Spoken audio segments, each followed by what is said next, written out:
Maaring ipilit ko ang langit at hindi pumatak ang ulan. Maaring magpadala ako ng mga balang upang salantayin ang lupain ito. Maaring palaganapin ko sa aking bayan ang salot. Ngunit sa sandali na ang bayan ito na aking pinili ay magpakumbaba, manalangin, hanapin ako at talikdan ng kanilang kasamaan. Diringgin ko sila, patatawarin ko sila, at ibabalik ko sa kanilang lupain ang katiwasayan at kasaganaan. Mga kapatid, ito ang mga salita ng Diyos. Salamat sa Diyos.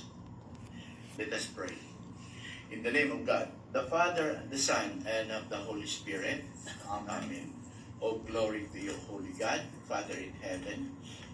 In the name of Jesus Christ, your Son, and with the Holy Spirit, we come to you, O God, through our faith and belief that we love you.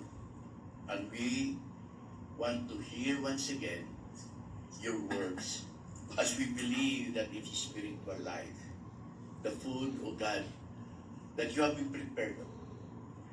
At hinihiling ko po sa oras na ito, Panginoon, na ipagkaloob mo po sa amin ang mga banal na kapayagan upang ito po ay magiging ganap ang katuparan ng aming pananampalataya. Na buong puso kami nagtitiwala sa iyong katapatan, sa iyong pagiging matuwid. Bilang aming Diyos na nagpapatuloy na pagkalooban kami ng kapangyarihang espiritual mula sa iyong salita at makagawa, makasunod at mahayag. Siyang nagpapatotoo na kayo ay buhay na Diyos na gumagawa po ng mga tanda at himala sa aming buhay. At dalangin ko po ayon sa kalooban mo, Panginoon, na pagpalain mo po ang aming pakikinig, lalo na ang aming puso, upang ito po'y manahan at paghari sa amin. Ganun din ang mga nasa live streaming na sa oras na ito, Lord. Alam kong sila rin po ay pinili mo sa pagkakataong ito na makapakinig upang tanggapin ang pagpapalang ito na siyang mananatili po sa buhay nila. Ito ang aking samot dalangin. Amen. Amen. Amen. Amen. At ngayon po ay magsiyo po tayo. At para po sa mga nakikinig na nasa live streaming, brothers and sisters in Christ, ay tutunghayin naman po natin ang ating pagbasa na pag-aaralan dito po sa aklat ng Roma na isinulat po ni San Pablo. Amen po. Sa wikang Tagalog ko po babasahin pagkat binasa po ng ating kapatid sa wikang English po. At ganito po ang nasusulat sa Book of Romans o sa aklat ng Roma sa chapter 3 po. Kung gayon, paano nakalalamang ang Hudyo sa hindi Hudyo? Ano ang kabuluhan ng pagiging tuli? Napakarami. Una sa lahat, ang mga Hudyo na pinagkatiwalaan ng mga pahayag ng Diyos. Ano nga kung hindi naging tapat ang ilan sa kanila? At ibig na kayang sabihin niyon ay hindi na rin tapat ang Diyos? Hindi. Ang Diyos ay tapat. At totoo kahit na sinungaling pa ang lahat ng tao. Ayon nga sa nasusulat, kapag ikaw ay nagsalita, mapapatunayan kang matuwid. At kung ikaw ay hatulan, ikaw nga'y mananaig. Ngunit kung ang kasamaan natin ay nagpapakilala ng katarungan ng Diyos, masasabi ba natin hindi siya makatarungan?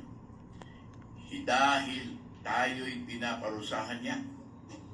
Ganyan ang pangatwiran ng mga tao. Hinding-hindi, kung hindi makatarungan ng Diyos, paano niya hahatulan ang sanlibutan? Kung sa pamamagitan ng aking kasinungalingan ay lalong lumilitaw ang kalwalhatian ng Diyos, sapagkat lalong nakikilala na siya ay tapat. Bakit pa niya ako parurusahan bilang isang makasalanan?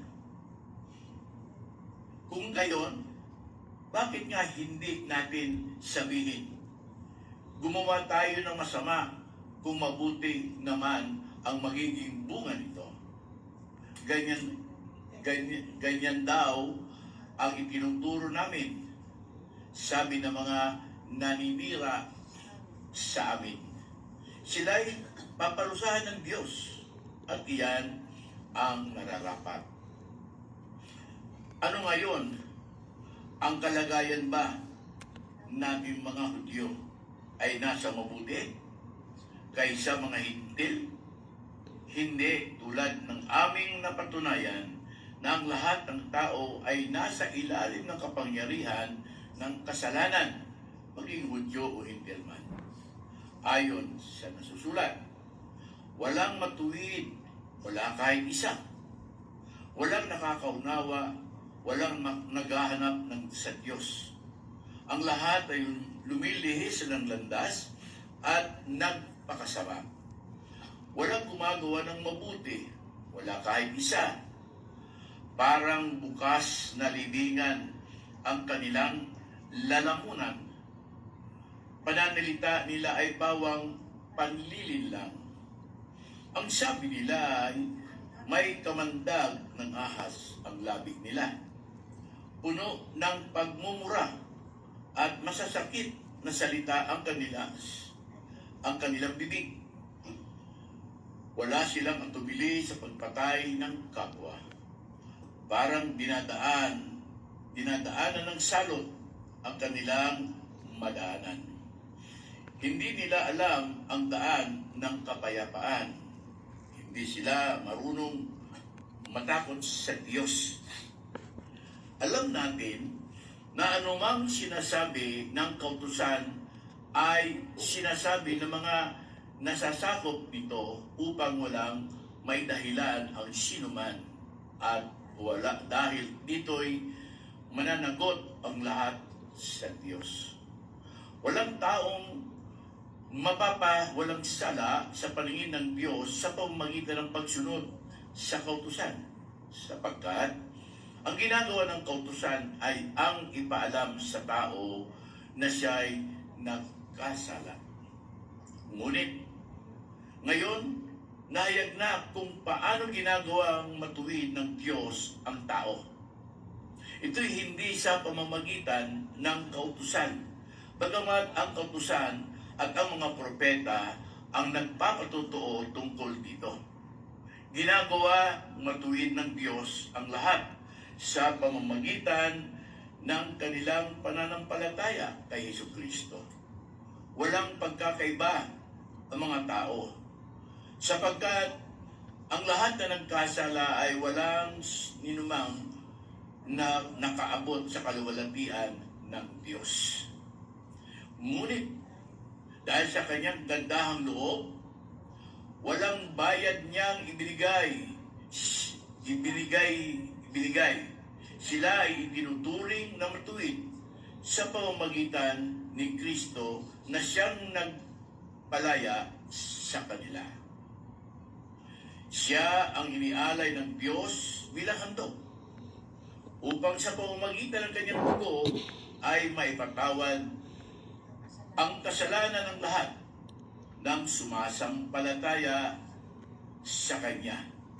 Ginawa ito ng Diyos upang patunayang siya'y matuwid, sapagkat noong unang panahon ay nagtinti siya at pinagtiisan niya ang mga kasalanan na gawa ng tao. Ngunit ngayon ay ipinapakita ng Diyos na siya'y matuwid at itinuturing niyang matuwid ang mga sumusampalataya kay Jesus. Kaya Ano ngayon ang ating may pagmamalaki? Wala. At bakit naman tayo magmamalaki? Dahil ba sa ating pagsunod sa kautusan? Hindi. Kundi dahil sa ating pananampalataya kay Kristo. Kung gayon, maliwanag na ang pananampalataya sa pamamagitan ng pananampalataya itinuturing na matuwid ang tao at hindi sa pagtupad sa pamamagitan ng kautusan. Ang Diyos ba'y Diyos lamang ng mga Hudyo? Hindi ba Diyos din siya ng mga Hintil? Oo. Siya'y Diyos din ng mga Hintil, sapagkat iisa lamang ang Diyos. Kapwa niya itinuturing na matuwid ang mga Hudyo at mga Hintil batay sa kanilang pananampalataya. Pinapawalang sala, pinapawalang saysay naman ng kautusan dahil sa pananampalatayang ito. Hinding-hindi, sa halip, pinagtitibay pa nga namin ito. Mga kapatid, ito po ang nasusulat dito po sa aklat na ito ng Roman. No? Hello. Amen. To God be the glory. So mga kapatid, napakinggan po natin ang unang pahayag sa aklat na ito na binasa po ng ating mahal na kapatid sa wikang English at i-deliver po ito sa atin na punong-puno ng kapahayagan, brothers and sisters in Christ, na siya natin pakikinabangan. Amen. Amen po ba? Sapagkat malaking kapakinabangan po, brothers and sisters in Christ, sa buhay ng pananampalatayang Kristiyano, kapatid, ang kahalagahan po ng banal na panukala ng Diyos patungo po sa espiritual na katotohanan. Di po ba? Amen po. At dahil dito po, brothers and sisters, tayo po ay pinagpala ng Diyos na ito po ay mapag-aralan natin. It is a blessing to all of us that we learn, brothers and sisters, or study about this. Dahil po, hindi po lahat ay binigyan ng pagkakataon. Dahil maraming tao po na ang lagi pong sinasabi, wala silang panahon. Amen. Amen. At dahil nga po wala silang panahon, hindi sila pwedeng bigyan ng Diyos ng pagkakataon na mapakinggan ang mga pag-aaral na katulad nito. Kaya ko sinasabi po na tayo po ay mapalad or we are blessed, brothers and sisters in Christ. Amen po? Amen. So, sa ating pong pag-aaral na ito ay sabi nga po, ito ay niloob pong maisulat. Ayon po sa sinasabi po ng mga pagbasa natin, mga pag-aaral natin. Isinulat po ito sa isang panukala ng Diyos na ito ay makikita at masusundan po natin ang mga kaloob ng Diyos sa atin. Amen po ba? Amen. The scripture is written, brothers and sisters, for a purpose. And that purpose is to see what is the plan of God for us, brothers and sisters, in Christ. Amen po? Kaya, dito po sa chapter 3 na ito ay meron tayong tinatawag na unang mapag-aaralan ay kung ilang verses meron ang chapter 3 ng Book of Romans. Amen po? Amen. So ilang verses ang chapter 3 ng Book of Romans? 30? 31. Amen po? Amen. At sa 31 na ito, ay may tatlong bagay ang inilalarawan dito. Amen po. But bago po tayo dito sa pag-aaral na ito, mga kapatid, sa pananampalataya, na ang nais po na mahayag ay panungkalang umuugnay. Amen po ba? Amen. Related connected, brothers and sisters in Christ, sa buhay ng Diyos. Amen? Bakit po? Bakit ko sinasabi po connected sa life ng God? Bakit? Alam niyo kung bakit? Sino nakakalam kung bakit? Wala? Okay. Yan ang sinasabi ko na mahalaga po na tayo po ay nagkakatipon upang sa pamamagitan ng pagtitipon natin sa salita ng Diyos, nakakatanggap tayo ng mga sariwang kapahigan. We are receiving a fresh revelation. Amen po ba? Amen. Bagamat ito'y alam natin, pero hindi ito lagi po natin napapakinggan, kaya hindi ito tumitimok sa puso natin. Amen po ba? Amen. Even though we heard this every time, but brothers and sisters in Christ, it is not alive living in our heart. Hindi ba? Oh, see? Kaya ko sinasabi po yan. Kaya nga po, napakasarap po ang magkaroon ng pag-aaral. Di ba? Amen.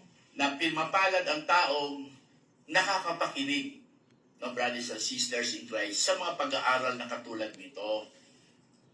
Kasi tayo po ay pinagpala ng Diyos, binigyan kasi tayo ng pagkakataon na makapakinig nito. Ang iba, hindi nakakapakinig kasi busy nga po. Busy. Amen? Amen. Opo, busy. To God be the glory. Amen po ba? Amen. Huwag sanang matulad tayo sa isang busy, no, na ini-impeach. Hindi ba? Kasi baka di tayo ma-impeach kasi busy tayo lagi. Di ba? Busy lagi, busy. Baka ma-impeach din tayo. Hello? Ayan. So, importante. Tulad ng sabi ko kanina, bakit po ito inuugnay natin sa Diyos? Hello? Amen. Okay, balikan po yung tanong na yon. Sabi ko, sinong nakakaalam? Okay, alam kong alam nyo to.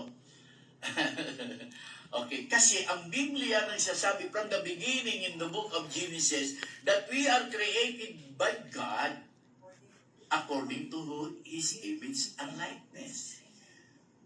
Hello? Amen. Kaya ang scripture po, kapatid, isinulat po ito para magbukas ng kamalayan ng tao sa kanyang pananampalataya sa Diyos. Hello? Amen. Kaya ang pangangaral, the proclamation of the Word of God as God itself and it is the Spirit of God ay dapat may pangaral. Amen. Dapat may proklama. Pagkat ito'y umuugnay sa buhay ng Diyos. Diyos at tao. Tao at Diyos. Hindi pinangangaral ang Biblia para lamang masabi na if you are not belong to the church, you have no salvation. Ang ipinangangaral ang Diyos, Diyos at ang tao, tao at ang Diyos. Ganun lang ang kasimple yun eh. Di ba? Amen. Ayan. Kaya nga po si brother at saka yung kapatid, nagsisikap po tayo na mag-research. Naalala ko tuloy yung sinasabi, may narinig ako minsan, hindi naman madalas, minsan napapakinggan ko. Yung isang attorney na ang pangalan niya ay Mike Operario. Operario, tama ba yun? Meron siyang sinasabi lagi, mahirap po makialam ang taong lang nalalaman. Walang alam ba? Mahirap daw makialam ang taong walang alam. Ibig sabihin, marami kasi taong hilig makialam, wala namang alam. Hindi naman niya alam ang katotohanan ng hilig makialam. Yan ang ibig niya sabihin. Di po ba? Ang tawag ba yun, brother? Minsan napapakinggan ko rin yung Nel Abayon ba yun? Attorney rin po ito, Nel Abayon. Ang dami kong napupulot na aral tungkol sa mga batas. Totoo. Ganda siya mag-explika tungkol sa mga batas na nagbibigay sa akin ng karagdagang kalaman sapagkat hindi ko naman linya yon. Pero maganda nga po dahil sa nagkakaroon po tayo ng kaunting kaalaman tungkol sa mga batas. Siyempre po ang ibig kong tukuyin na importante po na tayo po ay makapakinig para mayroon tayong matutunan na mayroong kapangyarihang spiritual so that we can work, and to become a true living witness of God. Amen. Man. Kaya nga sabi ko, inuugnay sa Diyos. Di ba simple lang? Simple arithmetic. Hello? Amen. Pinag-aralan ko rin yung dalawang tornito. Ito pala ay dating katulad ko ng mga kabataan ko. Sila din pala ay mga student activist yung kabataan nila. Pero hindi sila napasama sa makakaliwa. Amen. Eh ako'y muntik nang mapasama sa makakaliwa. Buti na lang kumanan ako. Ayan. Kaya marami po ang mga magagaling, matatalino na taga-UP sa sobrang talino ay nadisip ng makakaliwa. Di po ba? Kaya kawawa ang magulang dahil pinag-aral ng katakot-takot ng gastos dahil sa katalinuhan namundok. Di ba? Namundok. Yung namundok, napatay. Yung napatay, sayang ang kinabukasan. Di ba? Buti na lang, hindi nangyari sa akin yun. Amen po ba? Amen. To God be the glory. At marami po ang totoo na ganyan po. Sa sobrang katalinuhan, sabi nga po, sa sobrang talino, napaglalalangan din daw naman. Ang matsing daw naman talino, napaglalalangan din. Amen? Balik tayo. Anong sabi ko kanina? Ang nakikita ko rito, brothers and sisters, itatanong ko lang po sa inyo. Amen po ba? Kayo ba'y naging tapat na minsan sa sarili nyo? Hello? Amen. Hello? Naniniwala ba kayo na maraming tao na hindi rin tapat sa kanyang sarili? Maraming Kristiyano hindi tapat sa kanyang sarili. So kung hindi tapat sa kanyang sarili, hindi tayo dapat magtaka na maraming taong sinungaling. Dahil hindi tapat po sa kanyang sarili.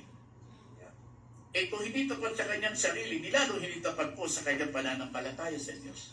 Amen. Di po ba?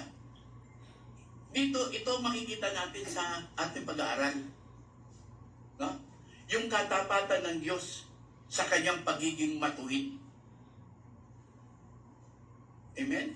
Amen. Ang katapatan ng Diyos sa kanyang pagiging matuwid. The faithfulness of God, of His, righteousness.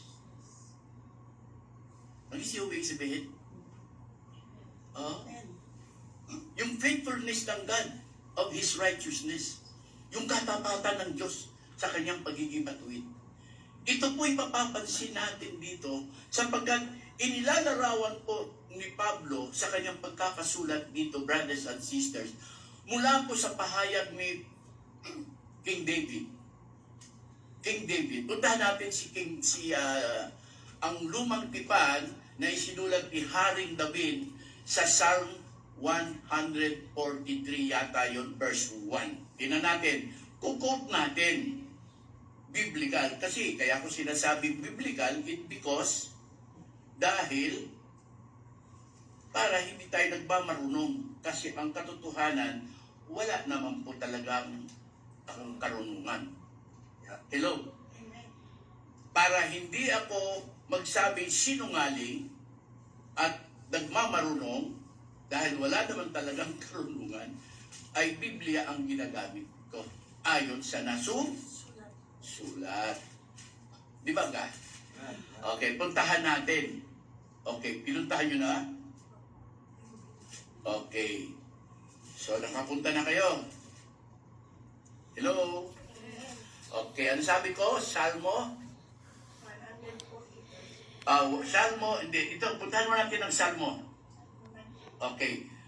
Puntahan natin ang book of Salmo, chapter 117, verse itong verse 2. Okay. Tingnan natin ang verse 2 po. Okay? Ano nakasulat po sa Book of Psalm 117 verse 2 po? Ano nakasulat? Pagkat, sa Tagalog po ay nakasulat ganito, pagkat ang pag-ibig na ukol sa atin dakila at wagas, at ang katapatan niya ay walang wakas. Hindi ba alam natin na ang pag-ibig ng Diyos sa atin, brothers and sisters, walang katapusan? Amen. Ganun din po ang katapatang ito ng Diyos sa atin. Wala hong katapusan. Kahit po ang tao ay nagkakasala. Hindi po ba? Kahit ang tao po ay nagkakasala, mga kapatid, sa pananampalataya, ay nananatili po ang Diyos sa kanyang katapatan. Dahil po sa pag-ibig niya po, beloved brothers and sisters in Christ sa atin, na hindi po kumukupas. Bagamat ang Diyos po, kapatid, nung unang mga panahon, ay nagagalit po, brothers and sisters in Christ, bunga ng kanilang ginagawang pagsuway. Brothers and sisters, nananatili pa rin po ang Diyos sa katapatan ng kanyang pag-ibig sapagkat siya ay Diyos na matuwid. Amen. Amen? Amen. Hello?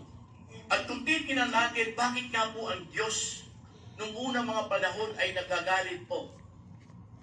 Dahil sa pagsuway sa kabanalan ng salita ng Diyos. Amen? Dahil sa pagsuway nila sa kabanalan ng salita ng Diyos. Nininiglit po nila ang holiness ng Word of God. Remember that the Word of God is God. Personal nilang nire-reject ang Diyos. It's not because of the law. The law that is given for a purpose. Amen? Amen.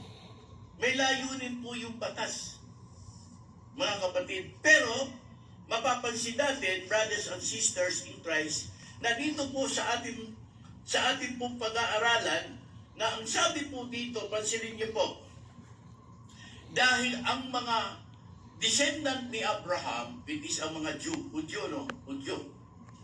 Okay, yung mga Hudyo po, brothers and sisters in Christ, na siyang pinagkatiwalaan ng kautusan at ipinahayag sa kanila ng Diyos sa pamamagitan po ni Moses na nasulat sa 2 tapyas ng bato, brothers and sisters in Christ, ay hindi sila naging tapat.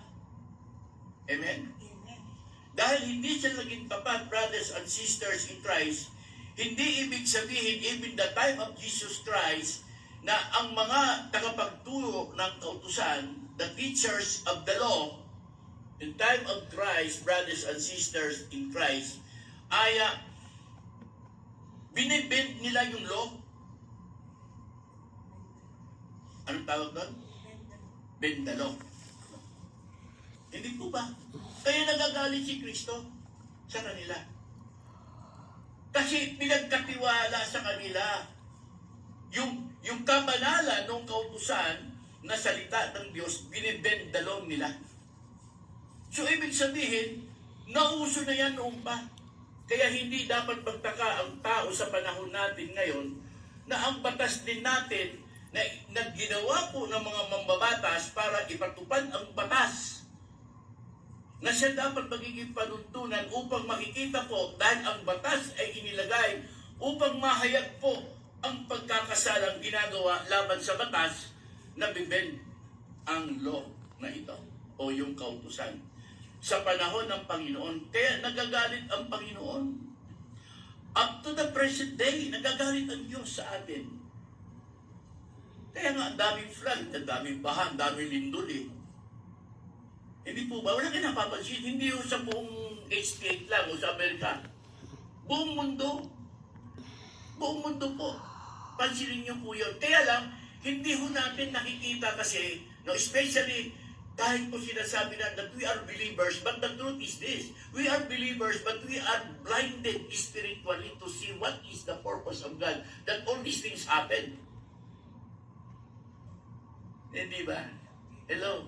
Amen. Kaya kadalasan, sa halip na marami ang mabuksan sa isang katotohanan, lalo na bubulag. Bakit po? Kasi mas maraming tao ang pinakikinggan sa mga bagay na hindi naman alam. Hindi ba? Kaya sabi ka, banggit ko, sabi po doon sa kilala ni brother yun eh, si Attorney Mike ba yun? Operario. Mahirap talaga makialam ang taong walang alam. Ibig sabihin, pag wala kang alam, huwag ka na makialam. Hello? Wala kang ang alam eh. Hindi ba? Pero yun talaga, nais natin buksan ito sapagkat nag-aaral tayo base sa pinag-aaralan natin dito, mga kapatid sa pananampalataya. Amen? Pagkat isang maganda rito na kahit na nga po tayo o tayong tao, Kristiyano, mananampalataya, beloved brothers and sisters in Christ, ay masama ang ginagawa natin, nananatili po ang Diyos sa kanyang katapatan. Kung ang mga, sabi po, kung ang yung mga inapo ni Abraham, brothers and sisters, na nakagawa ng kasalanan, ay binibigyan ng pagkakataon ng Diyos dahil sa kanyang katapatan at matuwid. Amen? Nakatapatan, tayo rin mga hintil ay tatanggapin. Tatanggapin din natin sapagkat sabi nga po, tapat ang Diyos sa kanyang pagiging matuwid. Faithful ang God of His righteousness. Gets niyo po ba? Kahit tayo mga Gentiles, brothers and sisters in Christ, pero may isang bagay na dapat po tayo ay may awareness sa bagay na ito. Nga tulad ng pangalawang nakikita ko rito, sinasabi po dito, bagaman totoong wala hong taong matuwid, sapagkat tayo po nasa mundong ito, nasa ilalim tayo ng kapangyarihan ng kasalanan. Amen? We are under the power of sin, brothers and sisters in Christ. And that's the reason why God knows what is going on. O ano ang nangyayari. Amen po ba? Kaya nagtitinti ang Diyos. Hinahabaan, sabi nga po, hinahabaan ng Diyos ang kanyang lubid o pagtitinti. Amen? Hinahabaan ang understanding po ng Diyos, kapatid. Ang dapat lang po talaga makita natin ang mga bagay na ito sapagkat tinan po natin ano ang sinasabi po rito, no? Ayon nga sa nasusulat, puntahan naman natin yung pangalawang portion from verse 9 to the following verses. Ayon sa nasusulat, walang matuwid, wala kahit isa. Walang nakakaunawa, walang naghahanap sa Diyos. Ang lahat ay lumilihis ng landas at nagpapakasama. Walang gumagawa ng mabuti kahit isa. Parang bukas na libingan ang kanilang lalamunan. Pananalita nila'y pawang panlilinlang. Ang labig nila'y may kamandag ng ahas. So anong ibig sabihin niya dito ni Pablo sa kanyang sulat? Yung mga lumalabas sa bibig natin, lumalabas sa bibig ng tao. Amen? Na lumilin lang ng kapwa-tao. Dininisip po ang maraming Kristiyano, kahit po isang Kristiyano. Bakit po? Because nasa influence po tayo ng kasalanan na ang may author o may akda nito ay walang iba po. Ang demonyo. Hindi ba? Ang demonyo, brothers and sisters in Christ. Kahit sa Holy Land, kahit po daw sa Europe, makikita po natin harap-harapan po ang mandurukot. Grabe. Hello. Ang dami po mga, sabi, ang daming mandurukot kaya maraming nadudukutan ng mga turista. Ano? Bakit wala silang awareness na gawin ang isang bagay na alam naman nila pong hindi tama yun? At lalong-lalo nang hindi naman maganda na ang kanilang ginagawa po, no, na kasalanan ay ipapakain pa sa kanilang pamilya. Eh, alam naman kaya nila yun. Pero kung titignan natin at susuriin natin, paano nilang, sabi nga po, paano natatanggap nila yun? Kahit na mula sa nakaw, na hindi naman nila pinaghirapan, ay may papakain pa nila sa kanilang mga mahal sa buhay, ang nakaw. Why is that? Anong ibig sabihin ba? Okay lang ba yun? Hello? Hindi po ba, brothers and sisters in Christ? Nakakalungkot. Nakakalungkot. Kasi gumagawa sila, sabi po, ang lumalabas sa kanilang bibig, eh parang libingan. No? Makamandag na parang ahas ang lumalabas sa kanilang bibig na puro kasinungalingan. Pagmumura. Ayan, sabi po dito. Masasakit na salita. Dahil sa kakulangan ng pakikinig, brothers and sisters in Christ, hindi nagiging ganap ang pananampalataya kay Kristo. Bakit po? Kasi kulang nga po ng pakikinig ng salita ng Diyos. May sinasabi po itong salita ng Panginoon na isinulat po. Tingnan po natin sa nasusulat para sa karagdagan ng kaalaman ng mga nakikinig na kailangan natin malaman upang ito'y maging, sabi po, awareness tayo sa bagay na ito. Bagamat tayo po ay hindi perfecto. Sa nasusulat na salita ng Panginoon sa Matthew, sa book of Matthew chapter 12, ganun ba yun, brother? Okay. Chapter 12 ng Matthew. This is the word of Christ that I would like to share it to you. Okay? Especially nasa live streaming. Sa verse 36 and 37, pakinggan po natin ito. Opo, hindi tayo perfecto. Pero pag ito'y napakinggan mo at ito po ay ilagay mo sa puso mo, kahit tayo'y magkamali, mapagsisisihan natin ito. Tama ba yun? Normal kasi magkamali tayo dahil may kahinaan tayo.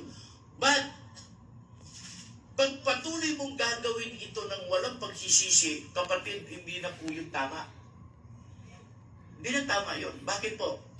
Maliwanag na po yun that you are under influence of the devil spirit. Right?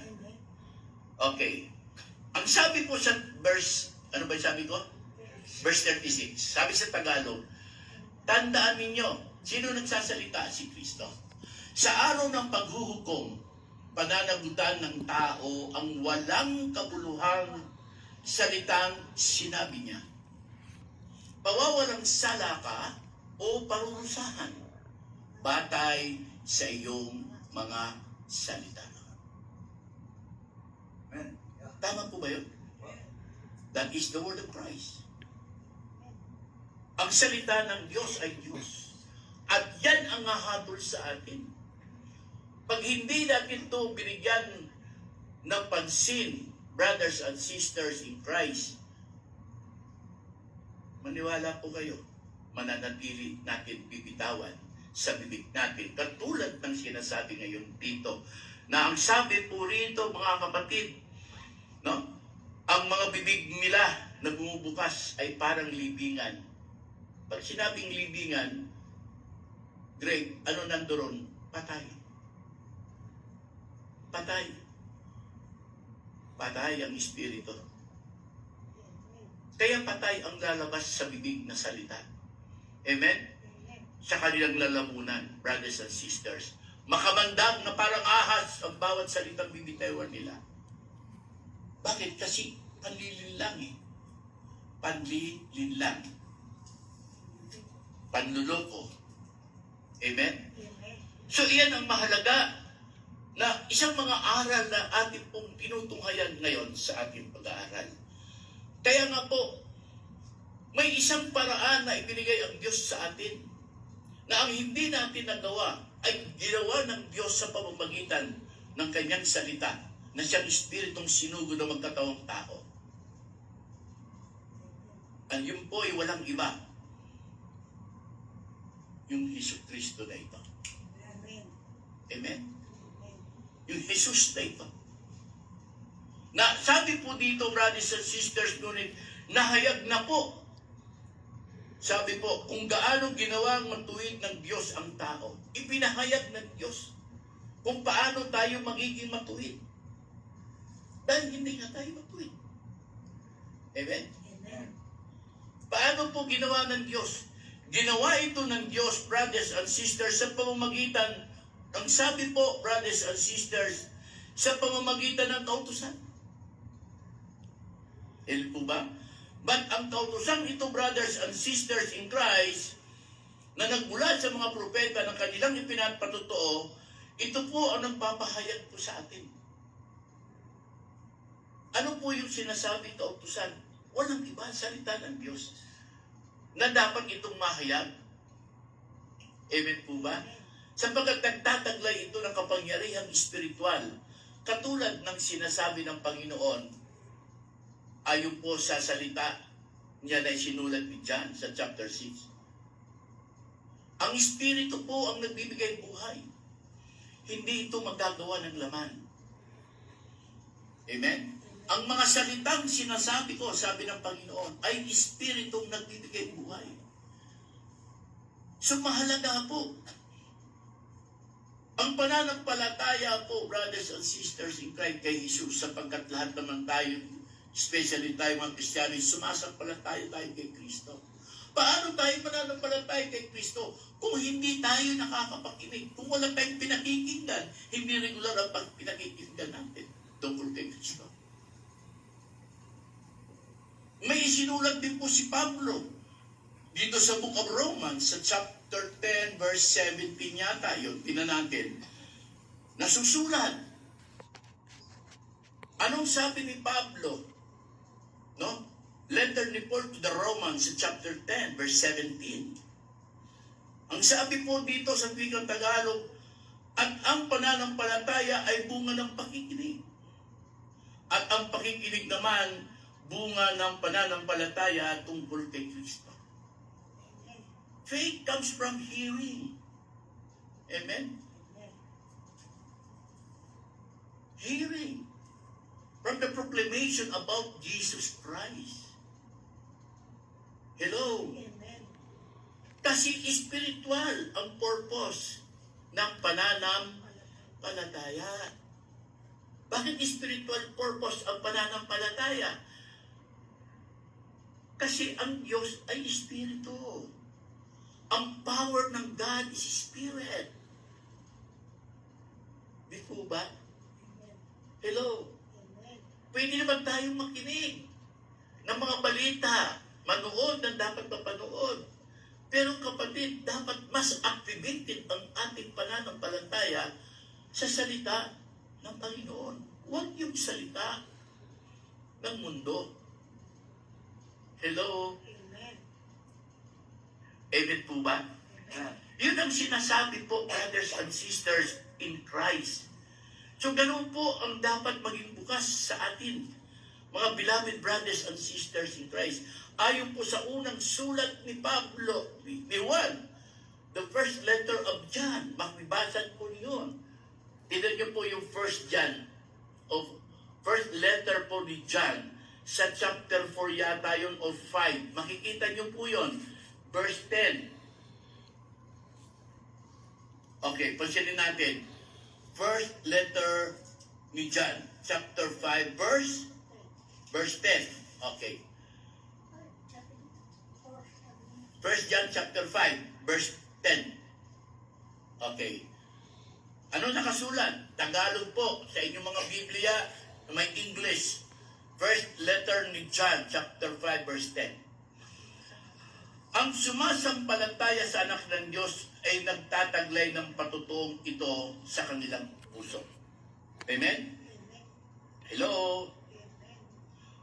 Ang sino mang hindi sumasampalataya sa Diyos ay ginagawang sinungaling ang Diyos, sapagkat hindi siya naniniwala sa patotoo ng Diyos tungkol sa anak. Verse 11.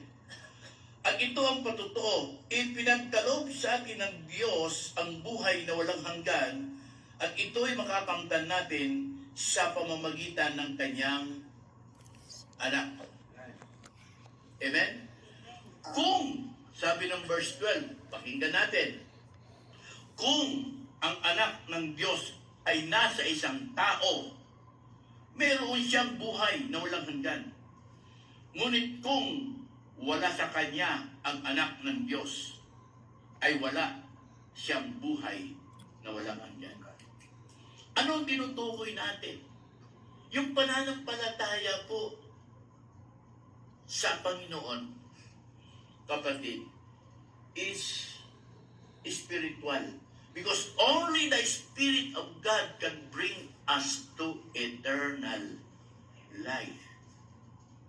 Because the true citizenship natin is not on earth, but in heaven, as we believe.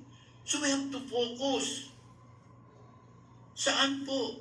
Saan natin focus ang pananampalataya natin kay Kristo? Hindi sa salita. Hindi po ba? Huwag salita ng mundo, huwag salita ng tao. Normal lang po yung kasi po naman sa tao na nagsasalita na tayo ng mundo salita ng mundo. Pero huwag na natin ikakalat yung mga salita ng mundo, especially nang hindi naman natin tunay na alam ang katotohanan. Amen?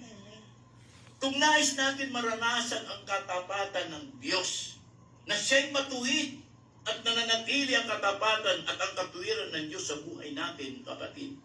Sabi ng Panginoon, kailangan malaman mo ang totoo. You must know the truth. Because the truth will set us free. Yan ang sabi ng Panginoon. Sa Gospel ni John, sinulat sa chapter 8 ba yun, brother? Verse 32, right? Tama ba yun? Yun ang nakasusulat. Kaya po,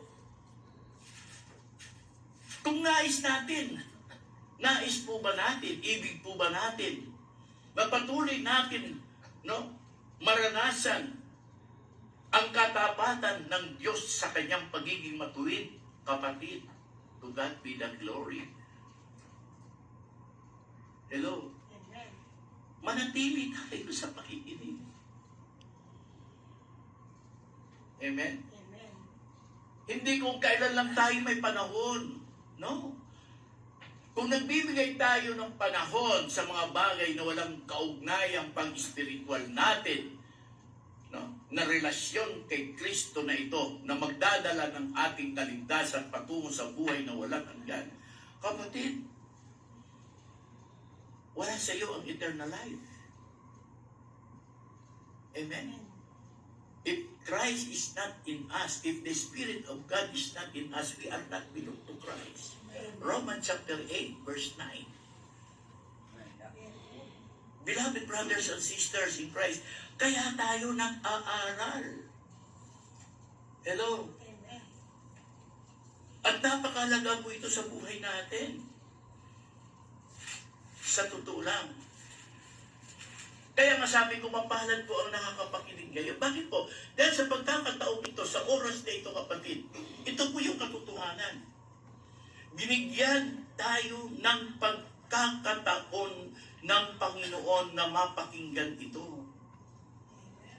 Ngayon, binigyan tayo ng chance to hear this. Amen? Maari mapakinggan mo ito sa bukas, pangalawa, isang linggo, isang buwan, isang taon. Maari yun mangyari.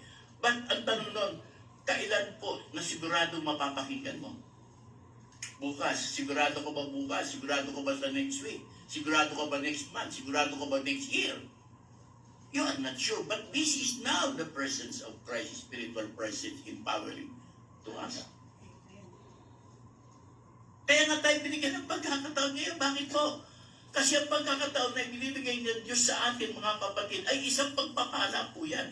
That is spiritual blessing to us.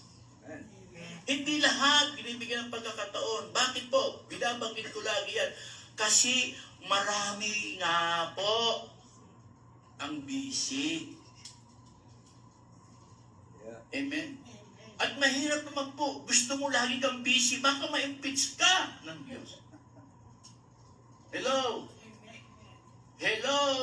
Yeah. Yun po yun. Amen? Amen. To God be the glory. Sa totoo lang, marami nga na-impeach ngayon. Kahit kasinungalingan ang ginagamit, kahit na bendalo, pwede kang ma-impeach. Tama ba yun, sister?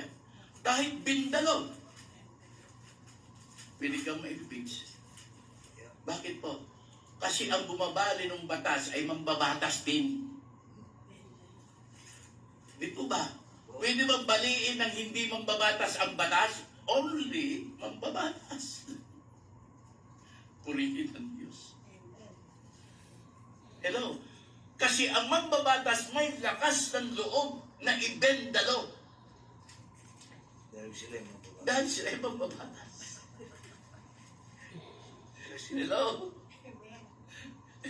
Eh yung isa nga, hindi mambabatas eh. Nagbendalo eh. Pero ganun talaga ho yun. Bakit nga po? Yun nga nabanggit ko nga kanina doon sa sinabi ng attorney, mahirap daw po yun. Ang walang alam. Ang walang ano? Ang walang alam, Ang taong walang alam. ang taong walang alam. Ang sabi mo, brother? Mahirap makialam ang tao. Mahirap makialam ang taong walang alam. Eh wala namang alam, gusto mo makialam. Ay, talaga naman, oo, original. Amen po ba? So to remain that blessing that was given to us right now, this is the word of Christ. Sabi po ng Panginoon. Okay. Pansinin natin ang salita ni Kristo sa Matthew, sa Gospel ni Matthew. Amen po ba? Doon sa Gospel ni Matthew, sa chapter 24, meron tayong mababasa sa verse 12 and 13. Pansinin natin. In Matthew chapter 24, no? Gospel ni Matthew, no? Na isinulat ang salita ng Panginoon. Sa Matthew chapter 24 verse 12. Lalaganap ang kasamaan. Nangyayari ba? Okay, nangyayari na.